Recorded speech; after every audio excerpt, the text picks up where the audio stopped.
Hello, everybody. We'll allow the usual couple of minutes at the front end of this to let a few more people trickle in, but we'll get started shortly.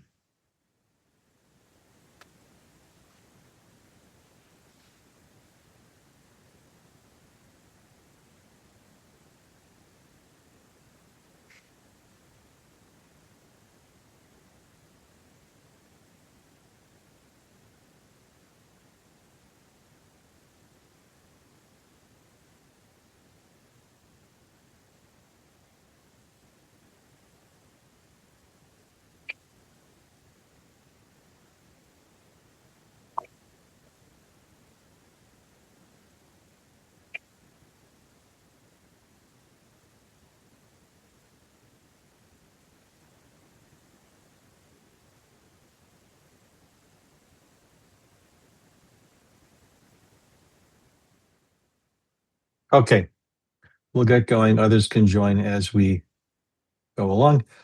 Welcome, everybody. My name is Richard Duncan. I'm the Executive Director of Universal Design Institute. We're a nonprofit located in Asheville, North Carolina, and we're pleased to be part of the team that's conducting this Home Plus One ADU design competition for 2026. I'll say a few words of welcome now, then we'll pause for another kind of context setting from our colleague at the Mid-America Regional Council. Then we'll get into the meat of today's information session. This is the second of three public information sessions that we're conducting for this design competition this year. The first one, some of you may have been part of. If not, we've got the recording on our website. Was the kickoff. I think it was on June 24th in that area. And at that time, we covered an overview of the design competition, dipped our toes into the universal design elements that we're looking for in the design competition, and talked about the timeline. Today's focus of the second one is really on the submission requirements, the technical requirements you'll all be required to adhere to when you do your submissions. We'll also talk about the timeline again. And if we have time, we'll take another rather quick look at some of the design criteria that we're requiring in the universal and age-friendly design area. The third of the three webinars, which is on August 6th, will be mainly about universal design and that design criteria that we're asking you to pay attention to. We'll also include in that information session some more detailed information about the accessory dwelling development ordinances that exist within the 9-county Mid-America Regional Council area, which is the geographic focus of this design competition. We'll talk a little bit more about that in a few minutes. I'll remind you that we'll have an opportunity for questions and answers at the end of the technical requirements section, and then again at the end of whatever we can get to with the design criteria. So you can save them for then. You can put your questions in the chat. We'll be monitoring that. We'll be happy to have a back and forth and interaction with you to answer any questions that you've got. So having said that, I want to welcome Lauren Schoenberg, who is the main person at the Mid-America Regional Council, is really making this whole competition go. It's their organization that's making it happen. It's a terrific team at Mark, and Lauren is at the head of that particular group. So she's going to set some context for you. Lauren? Great. Thank you, Richard. And yeah, for those of you I haven't met, I'm Lauren Schomburg. I'm a program manager in Mark's Department of Aging and Adult Services. So a little bit of a kind of different planning group probably than other housing competitions that you've maybe engaged with. But we are the Area Agency on Aging for 5 counties in the Kansas City region on the Missouri side. But we also do some kind of community engagement with local governments. And we have a structured program that sort of leads them through a self-assessment process around kind of like age-friendly best practices for local governments. So this is kind of a special project of that program. And as Richard mentioned, it's an ADU competition that is incorporating principles of universal design. So that's kind of what these two circles represent, home plus one in the middle. Accessory dwelling units are a more affordable option often. Lower maintenance may allow for an older adult to remain in the same community. So that proximity piece. And then universal design supports flexibility in use across the lifespan, age-friendly features, and of course helps contribute to aging in place. So a little bit more on our project partners. I told you a little bit about Communities for All Ages, but we are an age-friendly city program. We provide technical assistance. We provide education. So that's about 3 workshops a year for local governments around different age-friendly practices. And then we also have that formal recognition piece that recognizes local governments that take meaningful steps to become age-friendly. We are also partnering with kind of another MARC sub-program, the Regional Housing Partnership. Their mission is to foster a thriving housing system that produces and sustains a sufficient supply of quality, diverse housing options to meet the housing challenges in the region.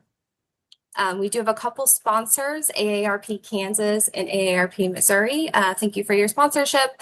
They are helping us kind of support the student portion of the competition. And then we also have a grant from the William J. Brace Charitable Trust, who have been longtime supporters of the Communities for All Ages program. Quick snapshot of our objectives. We are hoping to educate stakeholders really and the general public on universal and age-friendly design. We want to generate buildable ADU plans which incorporate key universal design elements. We are providing a cash prize for winning designs. There are professional and student categories for those prizes. And then just generating awareness around ADUs as a viable option for housing that supports aging in place. I've heard anecdotally in the region that a lot of cities allow for ADUs and they don't see a lot of those permits pulled. So we're hoping that this competition will generate some excitement and interest about ADUs and also be an education point for the public that this is actually something that is working great in other places and we can do it here too. I won't spend too much time on this, but we do have a pretty extensive history in promoting universal design at MARC, not just in the Communities for All Ages program, but we've worked with the First Suburbs Coalition. We've got some publications. A lot of this is available on our website. So this is kind of the culmination of, 15 or so years of work.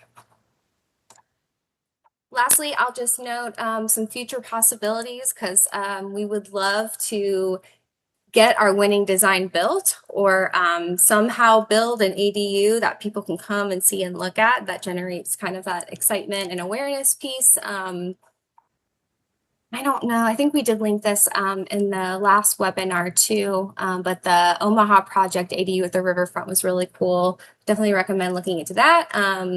Looking at maybe some portfolio home options, working with one of the cities in our region to offer the design or some of the designs as a portfolio option.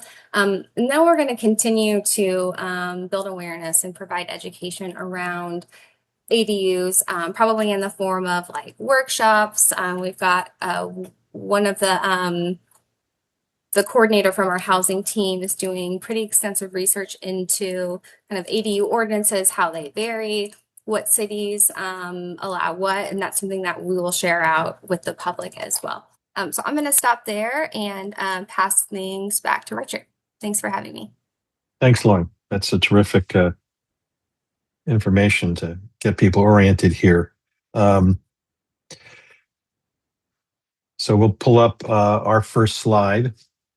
And then I'll double down a little bit on what Lauren was talking about as well. Just a couple of reminders. Again, we're recording this session just as we recorded the last info session and the one on August 6th, and we'll make those available on our website. So if you can't stay for all this, others on your team may want to see this because each one of them I think has some useful information. Please refer them to that. So let's go to the first slide. I'm going to reinforce what Lauren said about the goals and the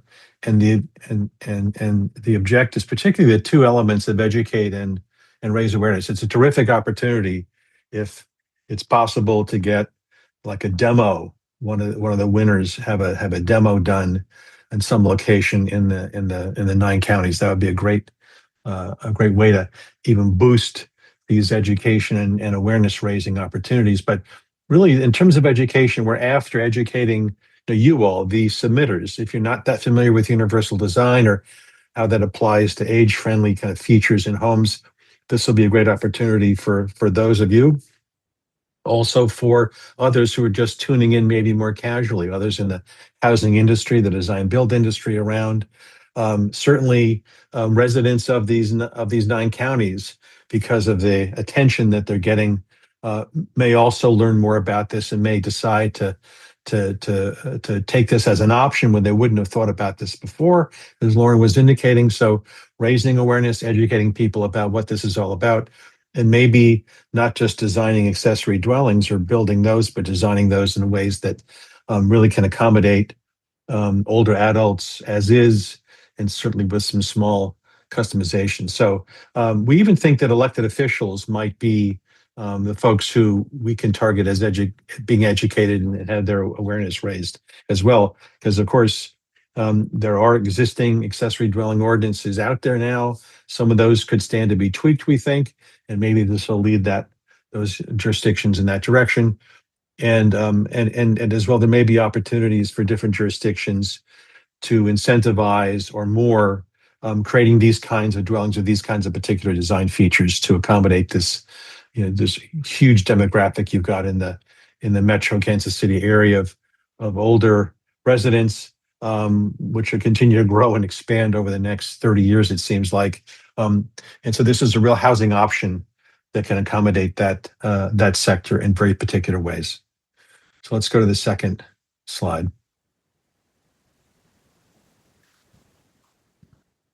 So who can submit? It really is a lot of professionals. There's two categories: professional and a student category.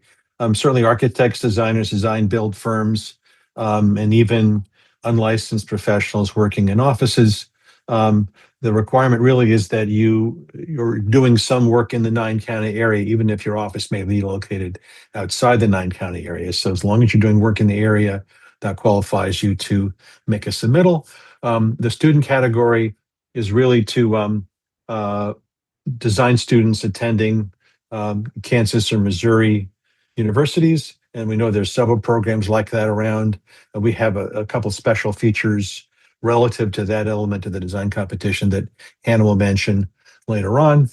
And of course, you're welcome to submit multiple entries. I mean, we think that this invites some creative thinking. It's not just one solution that will fit all. You may have some interesting designs on different areas, and we welcome you to do that. So that's just my kind of table setting for this. Hannah Peel in our office is really the project manager for this, and she has created all the web stuff and all the materials that you're seeing and so on. So she's really the one who knows about this, and she and I have together run a bunch of different design competitions. So we're happy to benefit from some of that experience, including the Omaha design competition that Lauren referred to earlier, with some really terrific results. I'm sure they'll be the same here. So Hannah, why don't I turn this over to you, and you can lead the parade on the next portion of the presentation. Thank you so much. And hello, everyone. I'm Hannah Peel, project manager. And let's see, I'm going to walk you through all of the kind of logistical things about this competition. So starting with the timeline, we kicked off on June 24th. I see a lot of you I remember from that meeting. Registration is open through August 31st, and we'll have 2 webinars, today's and then on August 6th, a deep dive into age-friendly design, which is really where you'll get into depth on the design criteria. Both of these will be posted to the website under the webinars section. August 31st is 2 things. Registration closes and the submission portal opens. And the link to the submission portal will be posted on the website that day. And I'll send an email out to all registrants. On September 30th, that's when you want to have your materials submitted. And then we'll notify winners on October 31st. And we'll have a celebration in November. This is how the prizes are broken down. For the professional category, $5,000 for the first, 3 for the second, 2 for the third, and an honorable mention. And then the students, $2,000 for the first prize, $500 second, and an honorable mention. And all of the winning designs will be displayed on the websites, on our website, Universal Design website, and Mark's, and shown at the November event. This is how the entries will be scored. So there are 3 weighted categories. Half of your score is universal and age-friendly design. Your reference for this category will be the Home Plus One design criteria. Excuse me. This category also addresses how well the design serves diverse households, like older adults, caregivers, multi-generational families, and renters. We're interested in how easily your design can adapt to different types of households, or how it can be adapted in the future. Does a design with the ability to expand easily? So sorry about my voice. It is. So 30% of is the contextual fit with the neighborhood and local housing typologies, creativity in how it addresses the context and typologies, and broad applicability to other lot types. Things like, can it be adapted to fit on a narrower site or a shallower site? The next 20% is economy and constructability. This is affordable. Is it affordable to build and maintain? Can it be built through methods like panelized or modular construction? Consider the short and long-term environmental impacts of the project across its full life cycle, from siting and design through construction, operation, and maintenance. We're not awarding additional points for following specific certification programs like LEED or Passive House, but if you want to design to those standards, you'll certainly earn more points. Earn more points that way.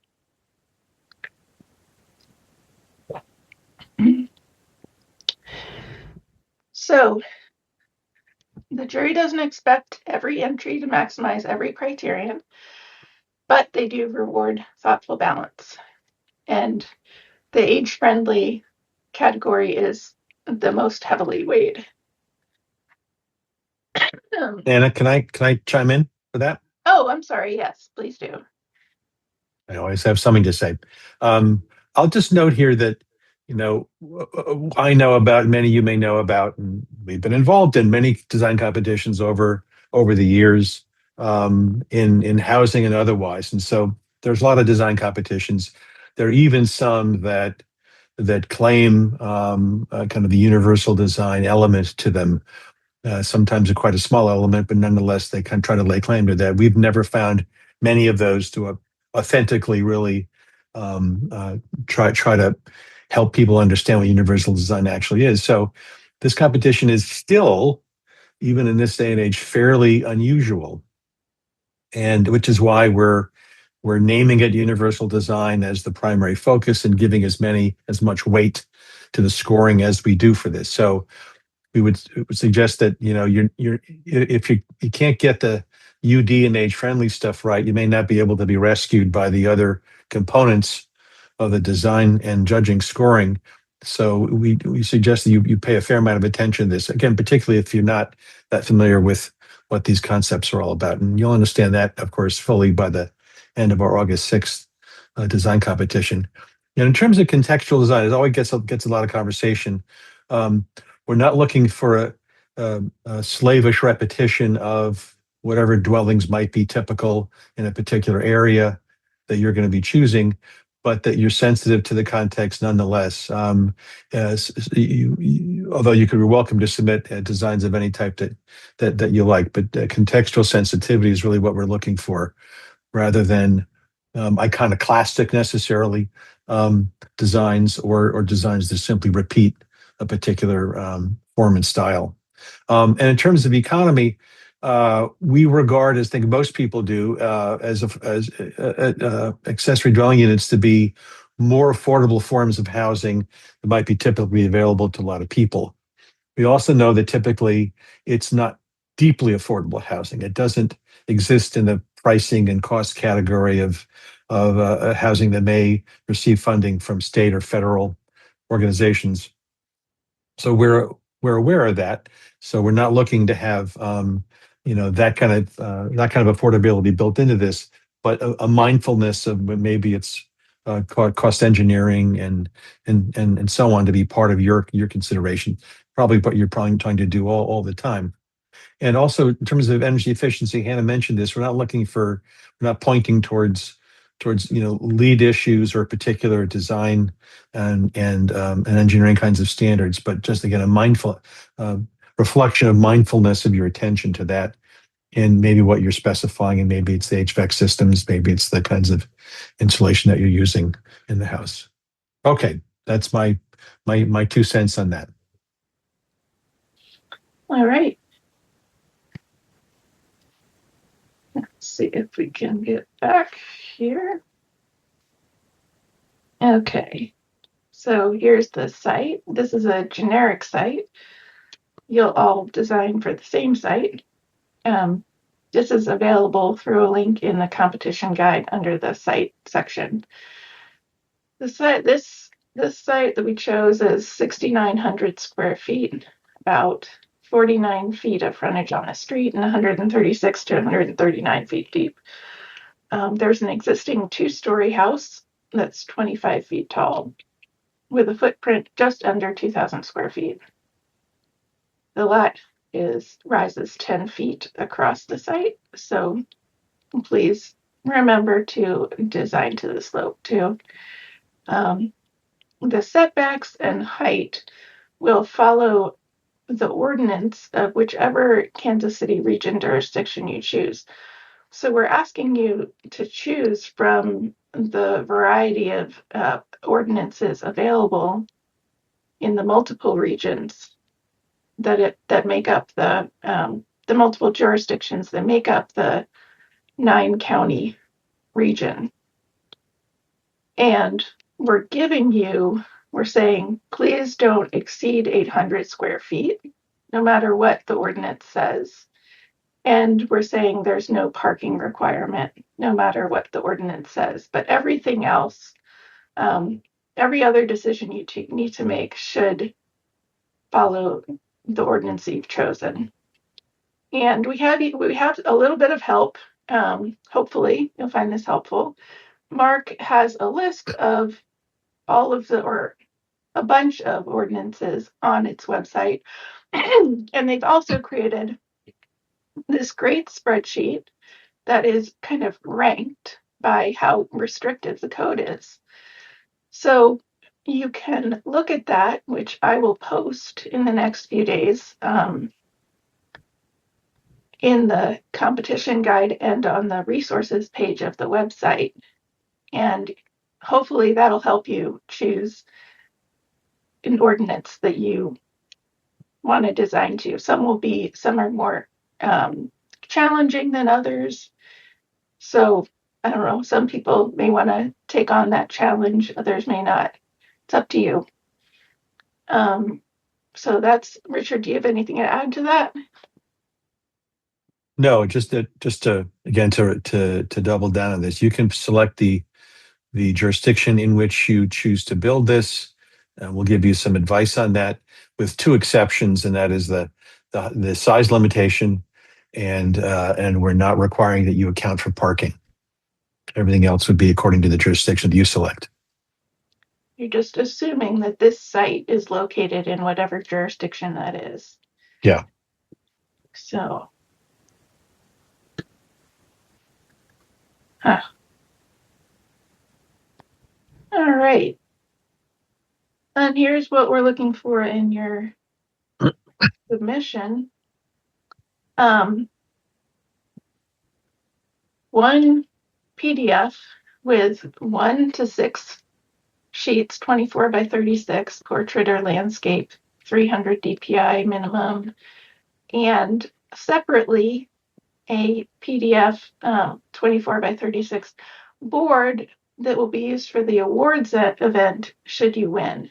And that's the only board that you'll have your identifying information on. You're also welcome to submit supplementary video files in addition. File naming is very specific and it's in the competition guide. And here, this is going to have your firm name or team name, the identifying information in it. And that's in the file name only, not on the pages of your submission. On the pages of your submission, you'll want to put your project name. On the boards themselves, yeah.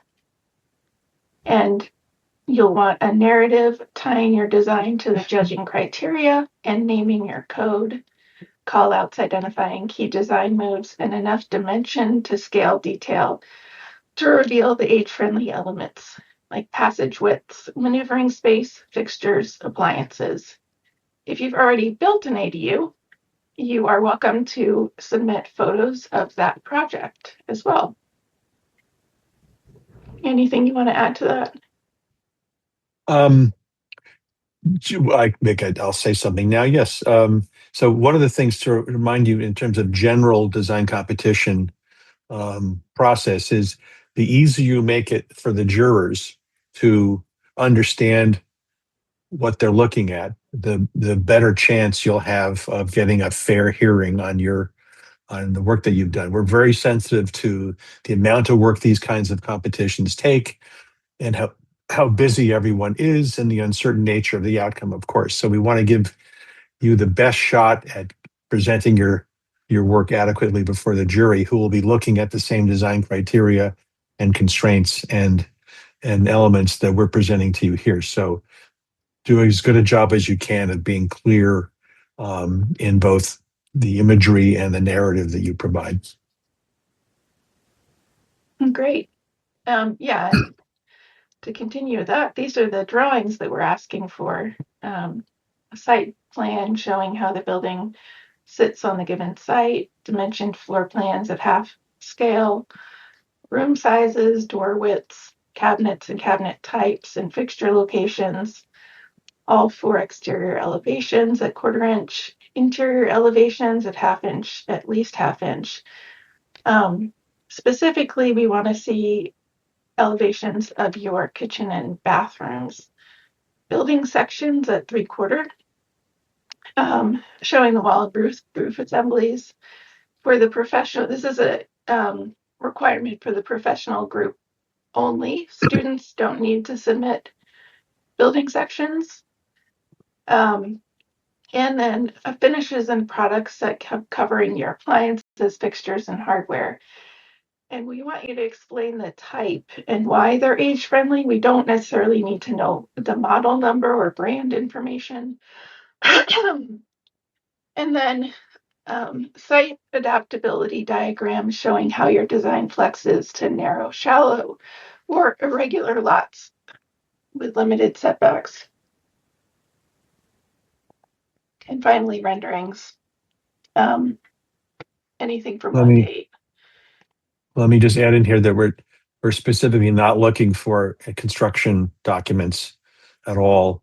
And it is as you're hearing and you'll see later on too, it's a little bit of a cross between a design development drawing and something maybe a little bit more detailed. So there's perhaps an unusual element of detail that we're asking for, maybe unlike some other competitions because of the nature of the universal design stuff.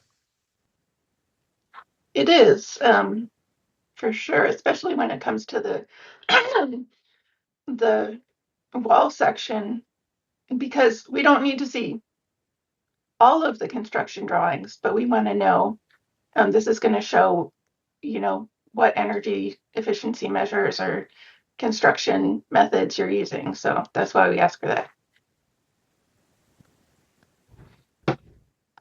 These are some examples I'm going to show of how people have conveyed information in past competitions. So on the left, this is from Straight Line Design. They chose to break their entry into judging categories. So they used call outs and text to convey how their design fulfilled the aging in place criteria. They also show on this board how their design can be expanded to accommodate a variety of users.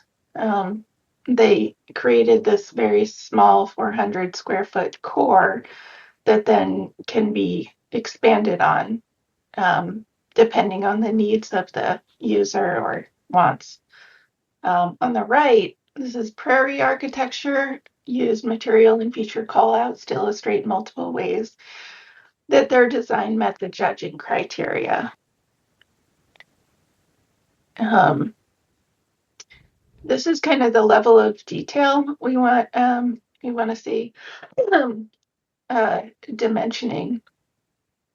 On the left is viewed as enlarged plan, and it uses 14 numbered callouts with a legend indicating flush thresholds, reach height storage, shower bench, turning clearances, etc.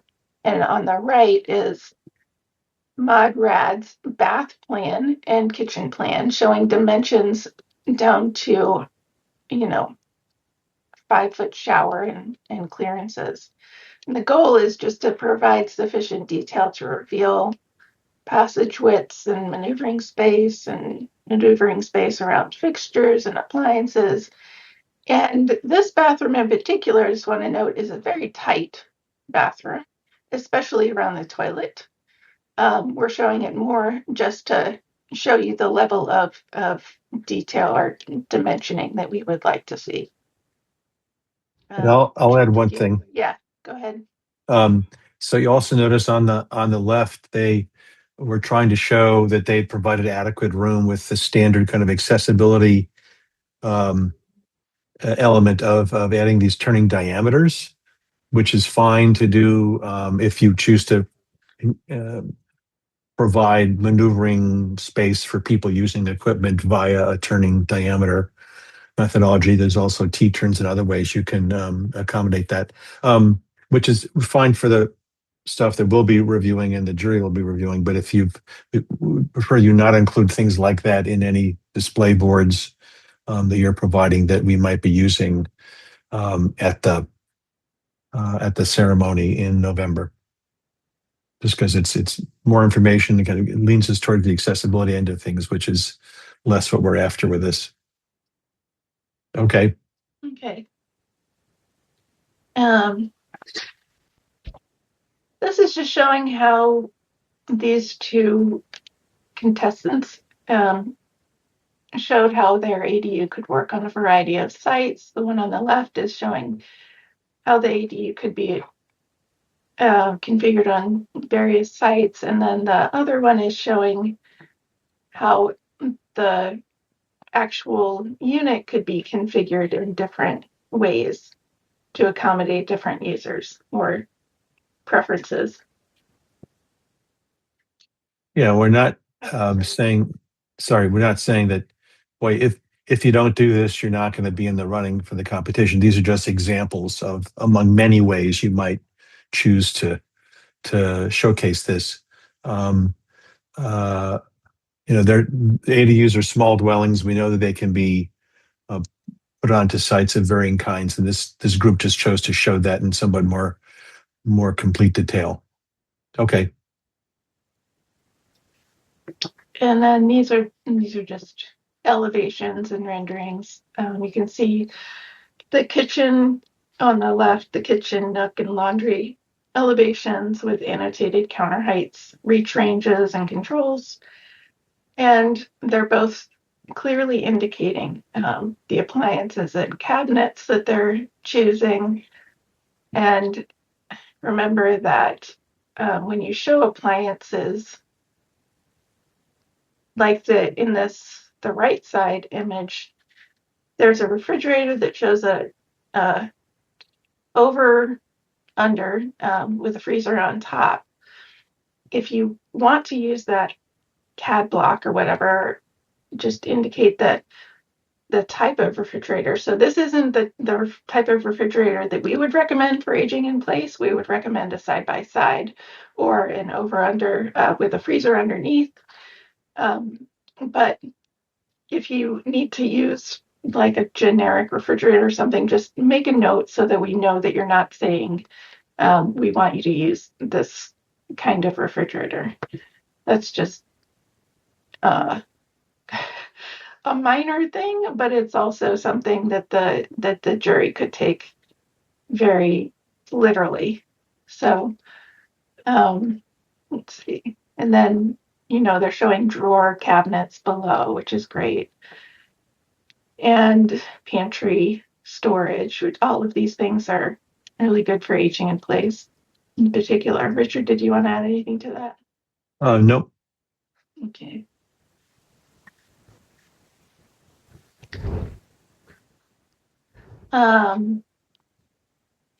So most everything that you need, you can find through going to the competition website. There are links to the competition guide that you can download. And then the resources page also has a ton of information. So, and the resources page is also where I'm going to post that list of ordinances or that spreadsheet of ordinances. So you can find that there, I don't know, the near future, I'd say. So recordings, FAQs, and as I get questions, I'll add those to the FAQs. And then if you have additional questions, feel free to email me. My email is on here. And yeah, more about the specific design criteria that we're using is going to be laid out at the August 6th webinar. And as I mentioned, the FAQs page will grow as your questions come in. And so do we want to pause here for I think questions we want to from pause here and answer some questions. Can people unmute themselves? Is that possible in this format? If you want to raise your hand, you can be unmuted. I don't see any chat questions.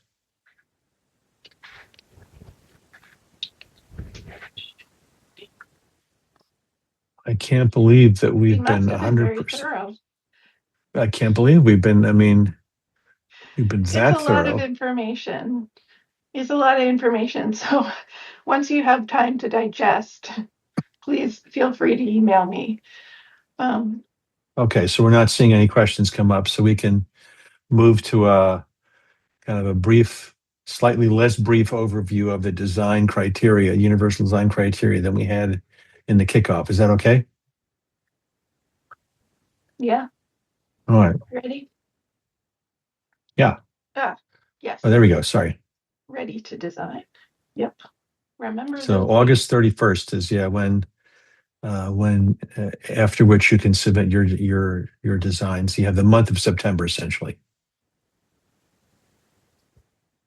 Okay, so as I said before, this is a universal design competition, so we're emphasizing key elements of what universal design is all about and hope that you get the message and respond accordingly. We've got our criteria document with our guidance document included on the website, and as well as, I believe, numerous other resources to help in particular areas. Things that emphasize kitchen design, things that emphasize bathroom design, probably materials from AARP. I'm guessing also Hannah's on there that does have one of the several publications AARP has, who spent a lot of time in this space, does have some design ideas as well. So this will be a quick overview. We'll give a lavishly illustrated version of this on August 6th. So let's take a few minutes before our time is up. So a few things we're emphasizing here, and we're putting at the top of the list mainstreamed appearance. It's really important that outside and inside, people won't be looking at the dwellings that you design, and if they're built to say, oh, that's for grandma. I understand that's for, can't you see the whatever it is? So we're looking for non-stigmatizing, non-stereotypical approaches to solving some functional issues that people may have. We think we're giving some good guidance in this and good examples, and we hope that you agree. But we're looking to have these designs both work well and look good. So both of those have to be the same, integrated, these key functional features integrated in the overall design. And you'll see we're not talking about crazy and wacky things. It really is the number of elements we're suggesting that you consider, and the manner in which you're doing this is what the jury will be looking at. Other elements that matter, has already been mentioned, is long-term flexibility. Everybody customizes their home, all of us in various ways. And the same will be true of the universal designs that you all come up with. People will need to customize them for their own functional needs. The difference between these dwellings and traditional home design is that the cost and the hassle of making those customizations will be far, far less than you'd be seeing in these traditional home design customizations. So, for example, people will perhaps customize by adding a grab bar in a specific location. Really low cost, not obtrusive. They may decide that, well, I need some sitting space, knee space underneath my vanity sink. Relatively low cost, kind of a change, but they won't be having to break open the doorway or reconfigure the bathroom fixtures, because they're already part of your basic design that you've got in there. So that's a key thing, is that the changes that people might make long term are far less invasive and intrusive, and really promote long-term livability.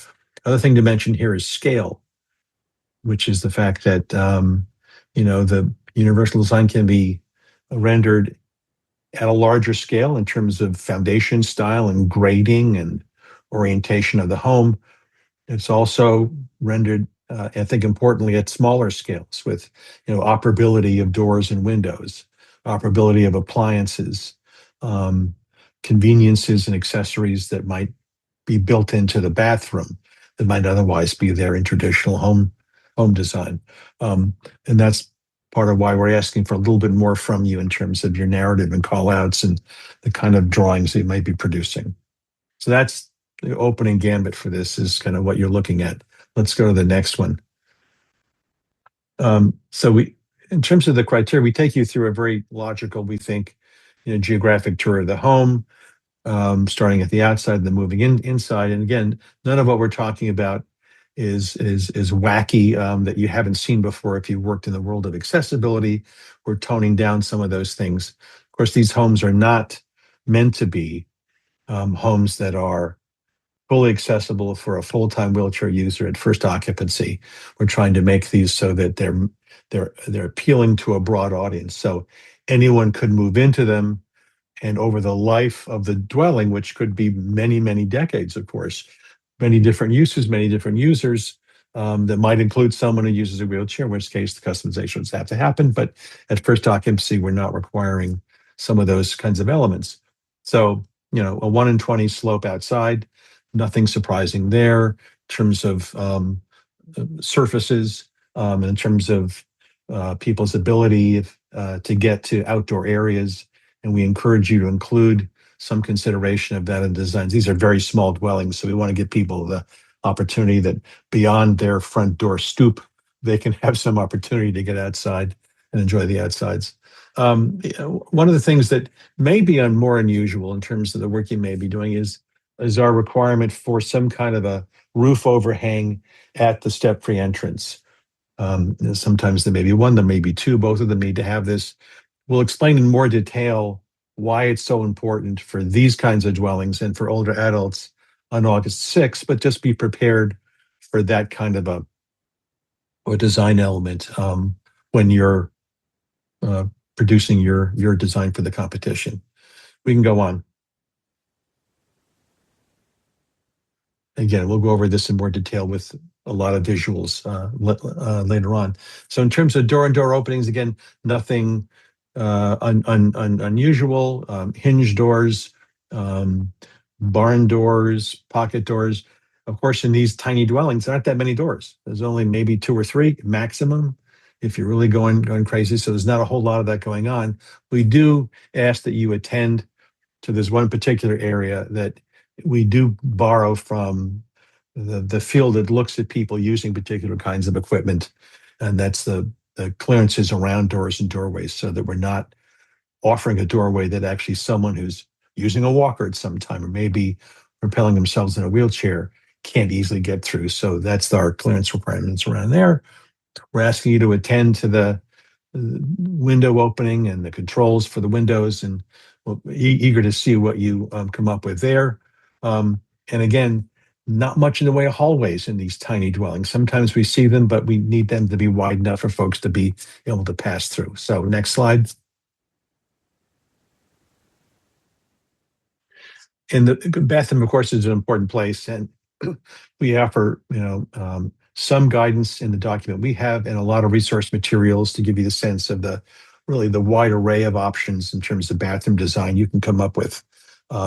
So maneuvering within the room, having an adequate amount of space, and generally bathrooms in universal dwellings are one of the spaces that inevitably are larger than perhaps people are used to designing, and certainly than in standard production housing in many cases.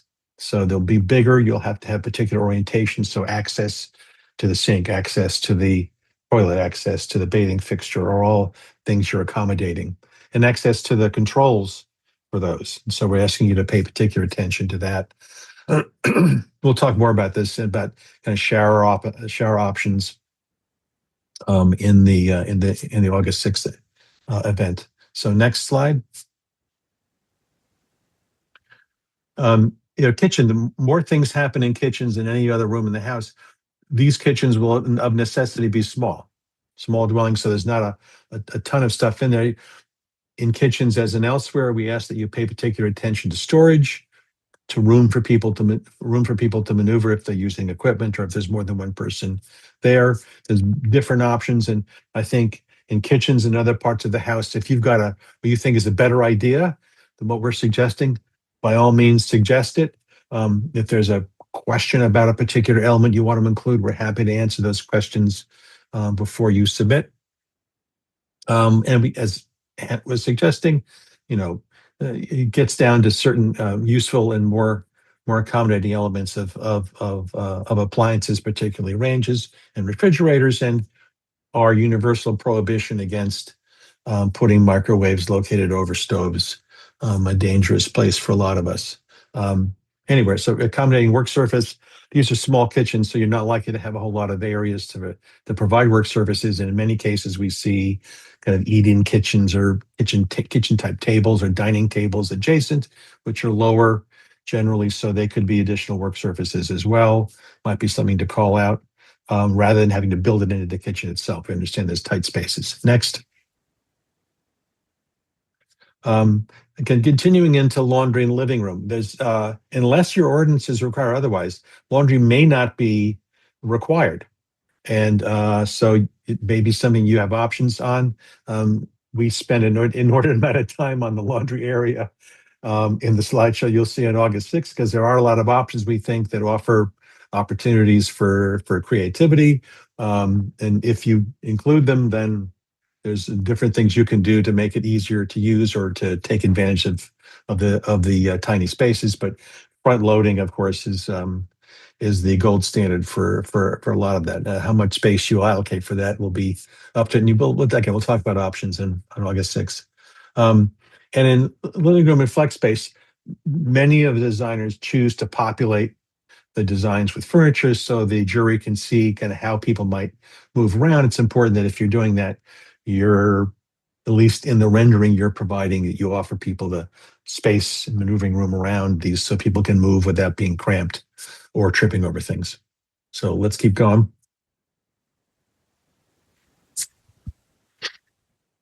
Okay, bedrooms the same. They tend to be rooms that don't have as much stuff going on, perhaps as in some of the other places, but providing the space around the bed for people to actually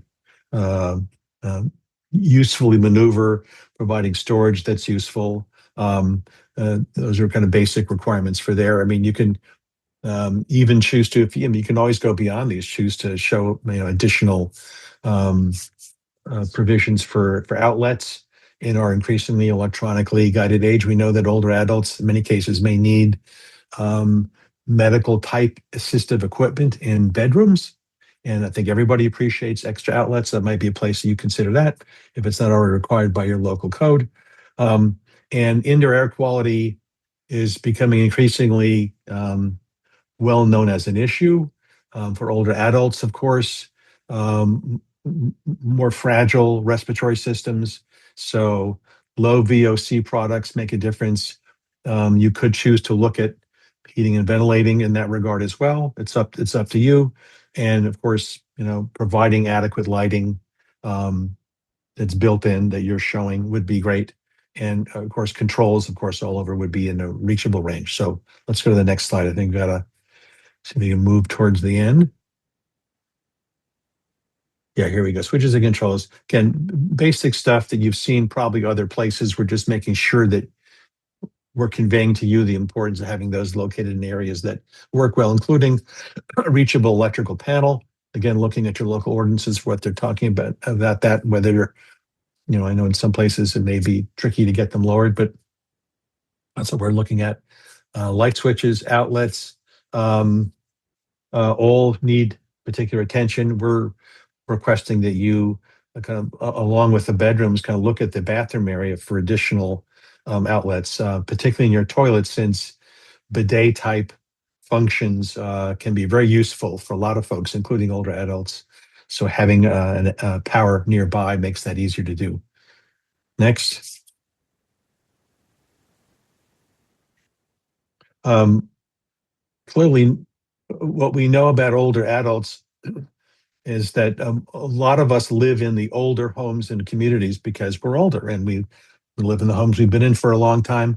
They have maintenance issues. One of the reasons why people, as Lauren suggested at the very beginning, consider moving to a newer home or smaller home, a newly built home, is to lower the maintenance burden.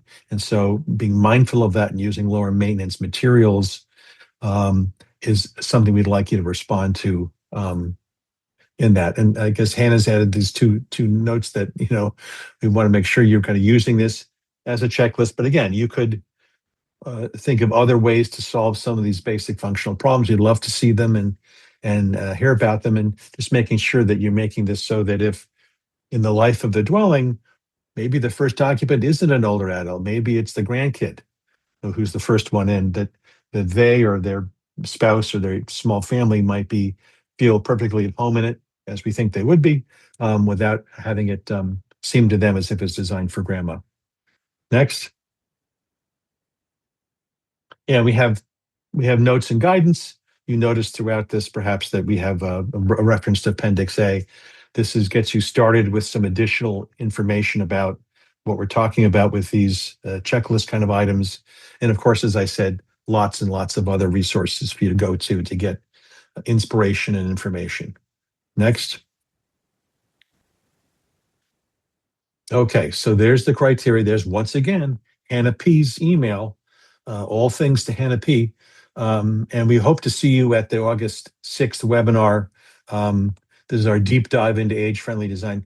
Really useful if you expect to be successful, we think, in this competition. Lauren, did you have anything you wanted to add at the end? Nope. Okay, good to see you.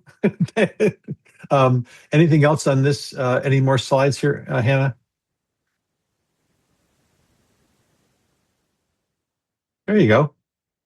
Thanks to our sponsors, and once again to the Mid-America Regional Council for their terrific leadership in this area, and Lauren particularly. So that concludes our speaking portion. We still have time for a couple of questions. We're happy to field any of them. So we'll take a minute and pause and give you time to add something to chat or to raise your hand and ask a question. And hearing none. Hearing none. Thank you, Lauren. Hearing none. We will wish you a good rest of your day. We look forward to seeing you on August 6th. And we look forward to receiving your submissions in September. So goodbye from Asheville, and we'll see you in a couple weeks. Thank you.